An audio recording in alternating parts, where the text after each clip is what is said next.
Welcome to the Sleeping Barber podcast. Mark, this is it. This is the final show of the year. Yeah, easy. Like that small little pause you had, the final show. I was what do you not mean? At all time. Are we breaking up? It's not you, it's me. I didn't know how to say this, V. Let's just do it live. Welcome back to another episode of our Barber's Brief. But this time, we're doing something a little different, aren't we, Mark? It is a little bit different. Yep. It's very exciting.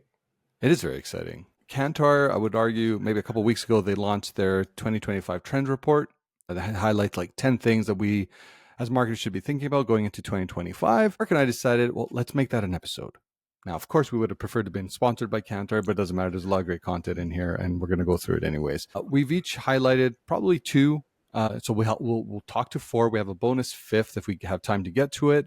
But obviously, we'll share the download links so everyone can download the report for themselves. There's a lot of great insights. It's been crafted by what you would call like the industry experts and marketers across. So it's really, I think it really lands for 2025. And I can't wait to get into this with you. Yeah, let's do it. And I'll pull up the picture of the first one. Oh, here it is. Sustainability contributes $193 billion to the value of the world's top 100 brands. Yeah. So I think the reason why we chose to highlight this one here specifically was more because, looking at how the ramp up is from sustainability and legislation in major economies that helps accelerate corporate ESG, and remember, just a quick reminder, ESG is environmental, social, and governance. Mm-hmm. But it also seems, again, this one's always been a little bit difficult for me, but I think I'm starting to see it a little bit. But 93% of consumers globally say they want to live a more sustainable lifestyle. So when you think about these in correlation to how they impact potentially a brand, I think it starts to make sense on how do you actually bring this to life within your organization. But I think the one thing we've always been saying, Mark, and we talked about it last week with Connor and Elena, it has to be authentic. And I think that's where, you can take something like this and look at how you try to adapt it or adopt it into your organization. Yeah. But make sure you're doing it from a lens of authenticity. And, I believe it was Elena last week highlighted, Mark Ritson is famous for saying, be prepared to lose some money. By going down this path. So what do you think? I take the sustainability, the title, I can't remember the exact title. I should pull sustainability marketing must merge. Right. I like the title more than I like the comment of this trend, in the sense that I do think marketing, we were just talking before, there's actually a huge impact on the environment of digital marketing. Like for the longest time, I thought marketing had no impact because it's digital. Yeah. Little did I know, there's all these server farms that are using a ton of energy and generating a ton of heat. Exactly. And there's all those kinds of things. And then there's the waste of like when the physical server breaks down and they have to replace it. There's like a impact in landfills and all those kinds of things. Yep. I think there's a role there for marketers to be more aware of the cost to the environment of the things that they're doing. So I do think there's something to be said about the marketing impact and the idea of marketing merging their practices better with sustainability. The brand side, I think it was, there's somebody in the commentary about this that said, I think they're from Pepsi, saying it's not sustainability isn't a marketing campaign. It's something the whole company has to do. Yeah. So I like that. And I think that represents the promise to the customer stuff really well that we've talked about in the past. Yeah. It's not just a campaign. It has to be built into the organization like Patagonia does. Yep. And if you can't build it in the organization, I don't think you should just put sustainability, ESG labeling on anything. Exactly. So, yeah, that's kind of my take on it. Yeah, no, I'm 100% with you on that. Okay. Number 2, we had woke and definitely not broke, the inclusion imperative. What's this, Mark? Yeah. Well, 8 in 10 people worldwide are influenced by diversity and inclusion in their buying decisions. I think, again, when we were just prepping for this a little bit, I think there's this idea that people have, and I don't think of this as a woke thing or like an EDI thing. How many acronyms do we have? We have a ESG, lot. EDI, CPM, CPG, CPL. I kind of look at this as like more along the lines of, say, what Byron Sharp would say is sophisticated mass marketing. Yeah. Not excluding people who are in your buying group. Like, I think it's just a smart business decision to be more inclusive. There's a whole bunch of people that you might be isolating that don't fit the profile of 35-year-old married couple with 2 kids, a dog, white picket fence, and a house in the suburbs that drive a Toyota Sienna. Yeah. You know what I mean? There's so many people out there, and especially when it comes to, in Canada anyway, there's a lot of immigration from different countries, and it's not always the same countries. And so the percentages of immigration by country change every year. And so there's a really interesting dynamic of inflows of populations of people into any community. And I think it's important to keep up with that kind of stuff. Because their media habits and their buying behaviors are a little bit different. They don't always fit the same profile as what your 2 couple in the white picket fence and 2 cars and a dog, So I think it's just a smart business decision, and it's really important to be aware of the changing and evolving market. What's your thoughts on this one? Yeah, again, I completely agree with this. And there's this one statement in, when you kind of read the report that says, in 2025, brands will need to embrace the inclusion imperative as just more than a box to tick, to predispose more people for future brand growth. Mm-hmm. So it's thinking about this as how can, all these immigrants, all these different diverse groups that are coming in either to a country or a part of a country, how do you make sure you find those opportunities to continue to grow as a brand? I think you have to really take a long, hard look at it and say, hey, where am I already potentially having a way into some of these groups? Where am I not? Is there a group of people that we should be looking to target more? And it's more than just adding an ad in a localized language or in a language that resonates regionally to someone. It goes back to what we were talking on the sustainability side. It's like you really have to believe in this is the right areas of growth. And like I said, don't just tick this box. Like you have to kind of go all in and uncover that for sustained growth over time for your brand. So I think this makes sense. Does it create more work on the marketing side where you're generating more content, where you're trying to, there's more research, more insights and things that you have to kind of focus on. But I think without it, you run the risk of just being stagnant and not really achieving growth. Yeah. Well, and the other one too, when you were talking about more content, I mean, that there's a certain amount of, there's more and more commercials you've seen I've seen, I'm sure you have, like gay couples in a bank commercial. Yep. Like awesome, or totally mixed race couples in a baking ad, like awesome. Yep. Like I think it might not need to be much more sophisticated than just including the people that are in the market in your ads.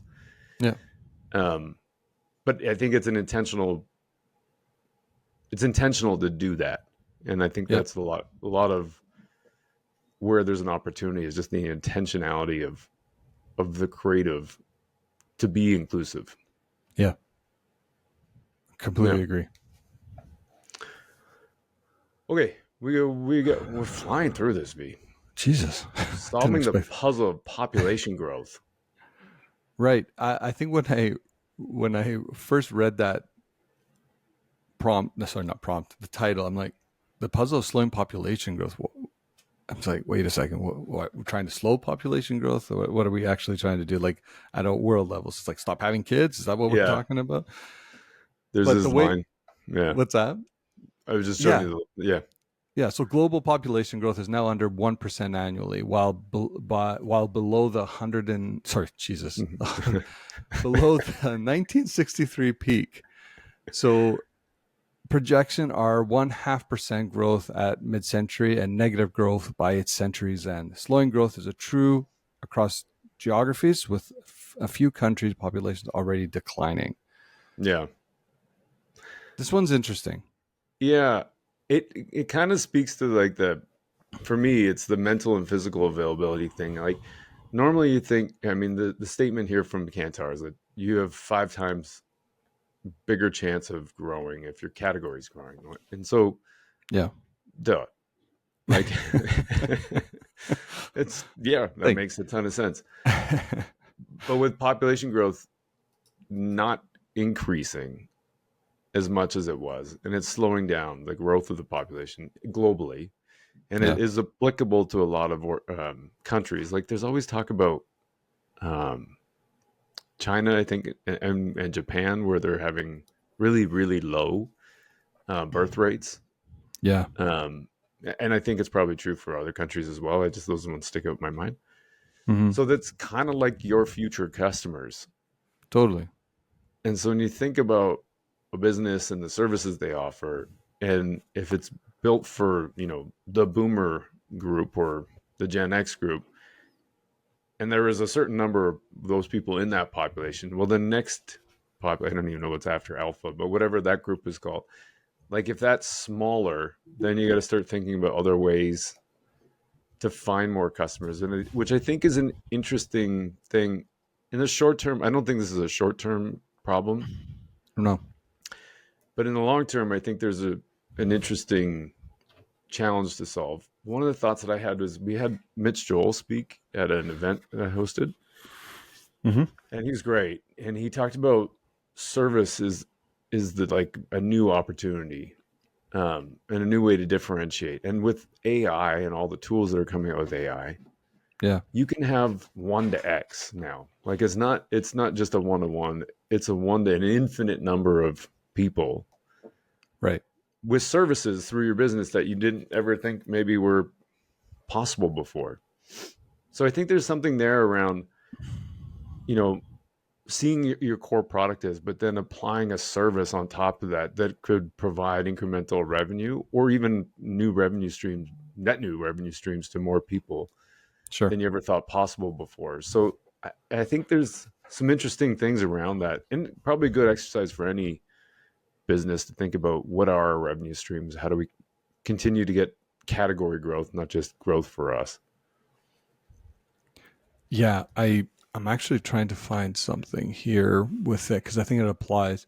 So this is an example of this could be, it was under, well, actually it's under something else, but when you think about like Oreo and Ferrero pivoting to, ice cream products, so it's like expanding maybe the current range into different things. You talked about services, and it's trying to be somewhat opportunistic, if you will, to see if you can unlock growth because of the declining population. See if there's other areas you can start tapping into that just makes sense for your business. I think that's a big one to be considering. But you're right. Yeah. This is not a short-term thing. It's not just 2025. I think maybe the way Cantor's position is like, start thinking about it in 2025. Yeah. The Cantor also talked about growth accelerators. And so one of them, there's 3 of them. So predispose more people. So especially because no brand has maxed out its penetration potential.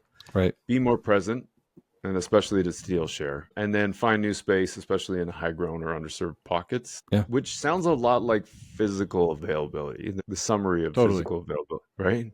Yeah. Yeah, I agree with that. But it makes sense. But I think it's also one of those things that you're not necessarily, just for any brand or any product owner or any service provider, right, to think about where they can get more share from or get more new customers. And it's not always just in your existing footprint. Like there's other ways to do that. There was an example that you had earlier this year where we welcomed,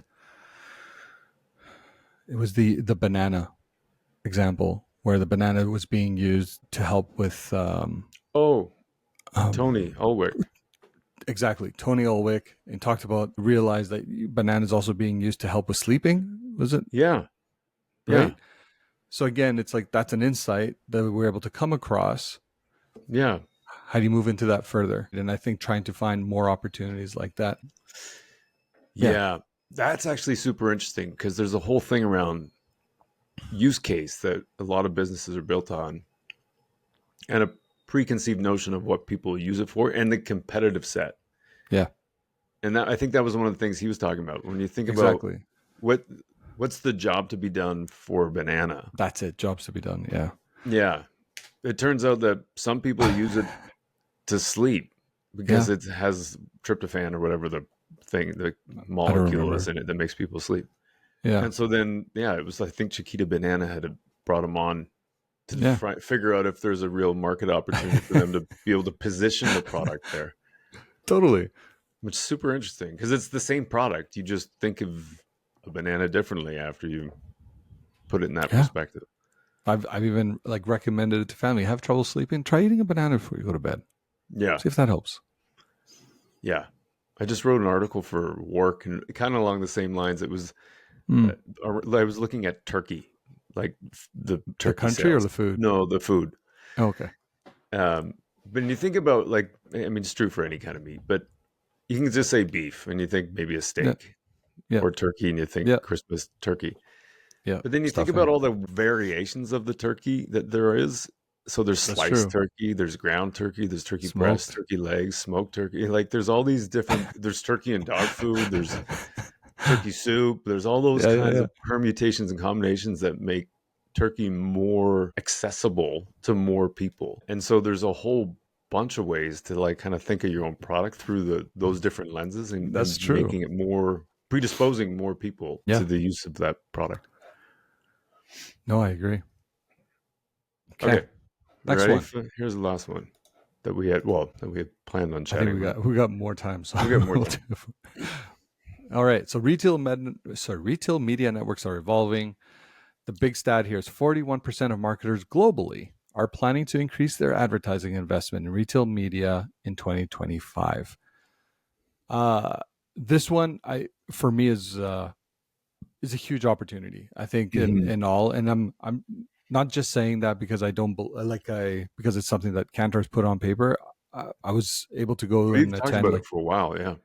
I have been talking about it for quite a while, and I think it was rejuvenated by, during my time at Adweek earlier this year, where you didn't see the big players the way you would have naturally. So, for example, Google wasn't present. That could have been for other reasons as well, like DOJ at the time they're going through the trial and things like that. So they may have opted out from joining, but you saw like a retail media network, which is Target's, called Roundel, being front and center everywhere. And I think it just shows the size and the opportunity of this, because if you think about these media networks, these retail media networks, they're sitting on some pretty rich first party data. Totally. Right? You think about let's think about even here in Canada specifically. You have Canadian Tire, right? Yeah. Canadian Tire is a family of companies as well. They have Sport Check, they have Marks, they have Hockey, not Pro Hockey Life, sorry. Sport Expert, like in Quebec. Their Triangle program, their loyalty program that they have is basically a culmination of all these different companies that actually signify a different stage in everyone's life. Like you can come into the Triangle family really early, being part of Sport Check, younger, really active, etc. But then you could slowly progress into, at some point you're just a DIYer at home and you're constantly, going to Sport Check, right? To Canadian Tire and things like that. So for me, the appeal, not just the appeal, it's another way of diversifying your marketing spend, right? And being even more targeted using the first party data that we know now is becoming more importantly ever since of the deprecation of the third party cookie. And again, I know that Google didn't deprecate it, right? But we know consumers are when they're being prompted with, hey, do you consent to the cookies or not? People are over 70% are actually opting out of that. And that for me is the big signal of change, where you have to look at this, these media networks instead, diversify your spend. They have really, really robust first party data sets that can be leveraged for that. and it's data sets that Google doesn't have access to. Yeah.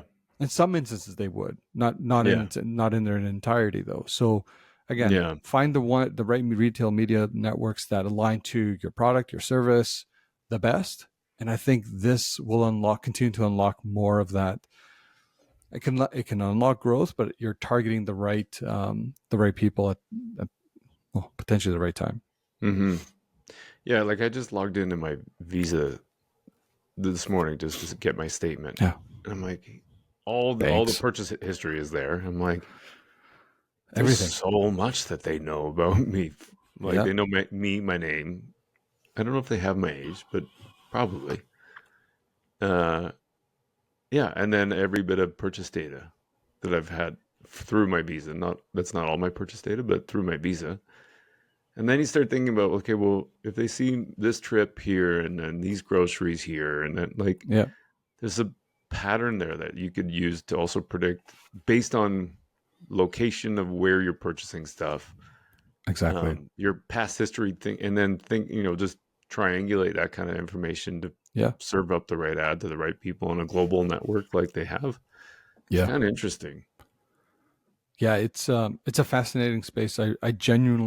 I'm really curious about it. We're a little bit slower here in Canada to adopt because some of these haven't reached the scale yet. Mm-hmm. But I know other countries are further along, the United States, for example, and I know they're popping up in Europe as well. But yeah, I'm just I'm genuinely intrigued by the product. Mm-hmm. Yeah, it's fascinating. Yeah, you're right. I think there's a huge opportunity with that too in the future. The one thing I would say is, do the platform tools match up to what the expectations would be? You know what I mean? Like I think that's the biggest back end right of Facebook now, and the back end of Google. Like that's kind of what we've become used to. Yeah. And then did the retail networks. I think that's probably a thing. I haven't actually bought through retail media, but you have, I'm sure. No, you're 100% right. It's like right now the sophistication on those retail media networks aren't what we as an industry have come to expect. When we think about the ease of use, because usually you're just sending money over to the retail network, you're aligning on what it is that you're trying to target, and then they run it for you. So it's not self-serve in the traditional sense. So you can't just like log into your account and run an ad. I'm sure there's probably ones that are moving there, but I think as a generalization, that's not really a capability that exists today. And the targeting of it as well. Remember, like we had, through Google and Facebook, we've had interest targeting, behavioral targeting, and things like that. I don't know how advanced these retail media networks is to include these kind of segments to target, right? So anyways, I think at the end of it, obviously I think it's now starting to reach more of a point of not mass adoption, but people are considering it more and more than they ever have.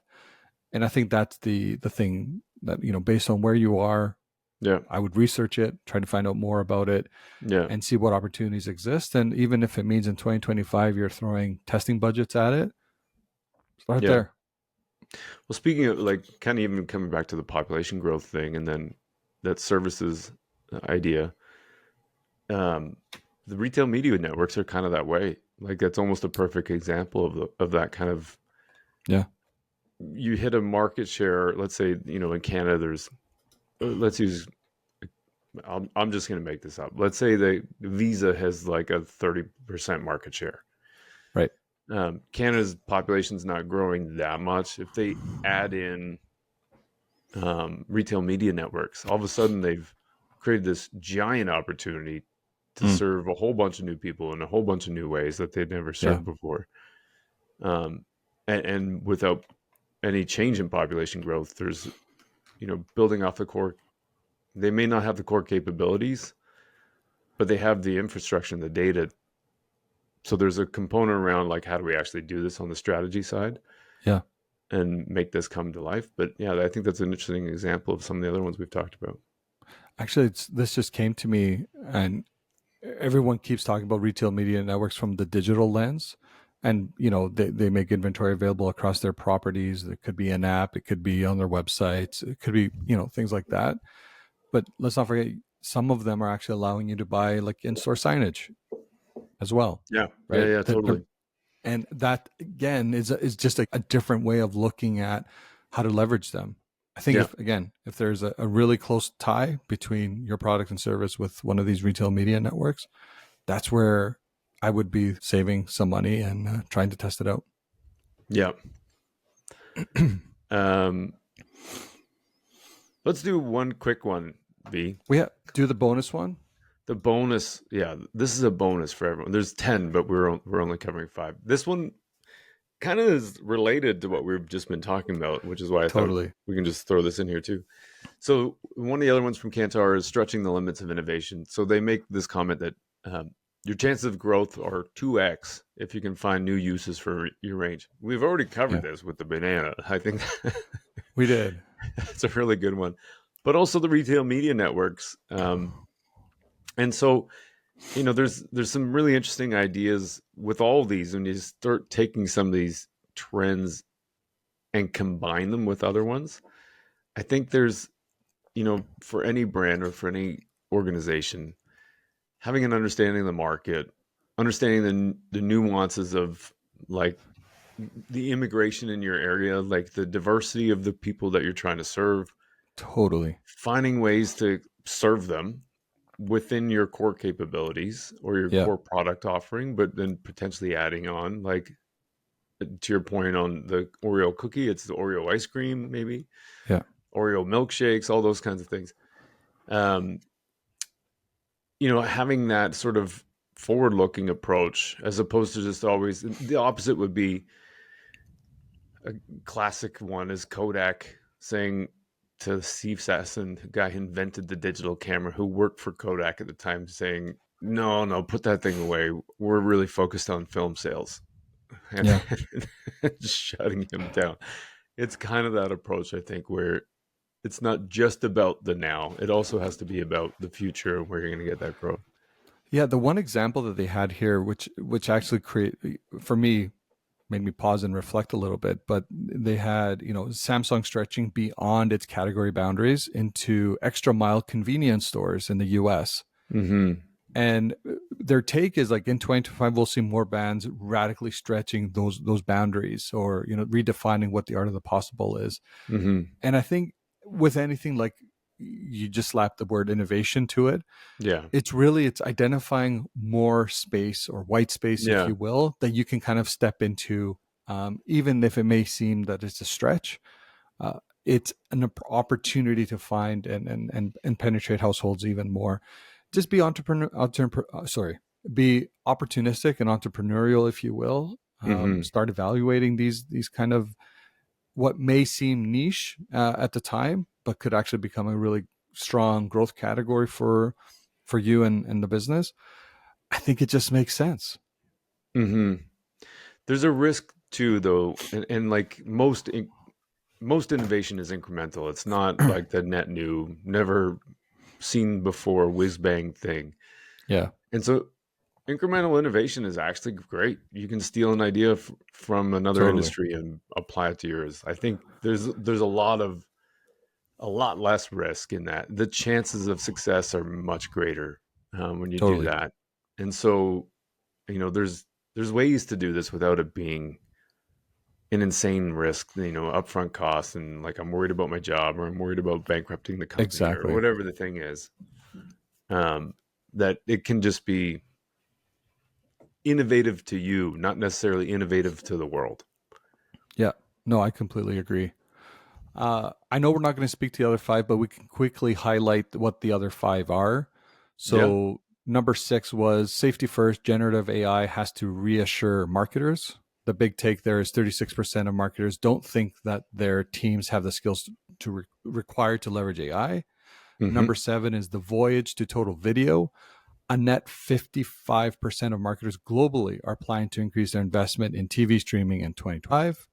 Mm-hmm. Number 8, social media needs to up its game. In 2023, 43% of people say that ads and social channels capture their attention, whereas in 2024, that number went down to 31%, showcasing a decline. So oversaturation, maybe ad fatigue, etc. Number 9, brands tap into their creator communities. In US, creator-led content exceeds benchmarks in brand distinction by 4.8 times. And finally, number 10, live streaming, alive and kicking. Kind of rhymes a little bit.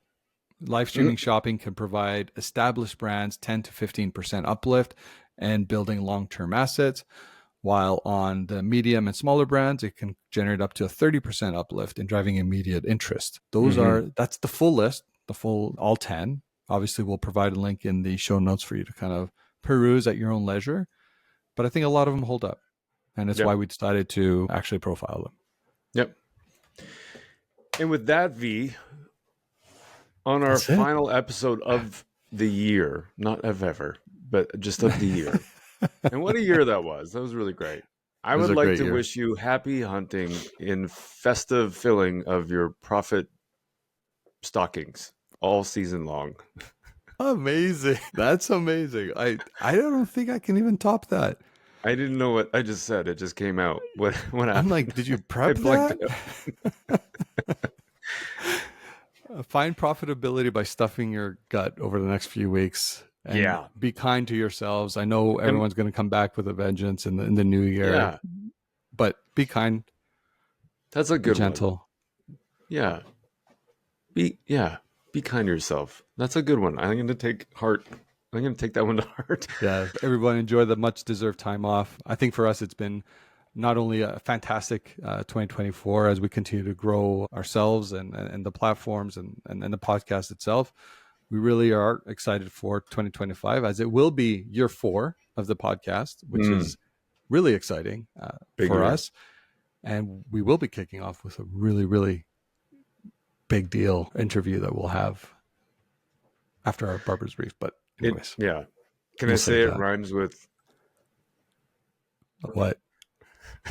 It does rhyme with harp. That's a good one. Yeah. That's a good one. Carp. Sure. Yeah. Anyway. Always gave it away. I know. Good. All right. Okay. We'll see you later, V. Have a great holiday. You too. And thanks for listening. Thanks for keeping us in your ears, everyone. I love that line. It's a good line, That's my favorite. Yeah. I think we should just reinstate it. Until next year, V. Happy holidays, everyone.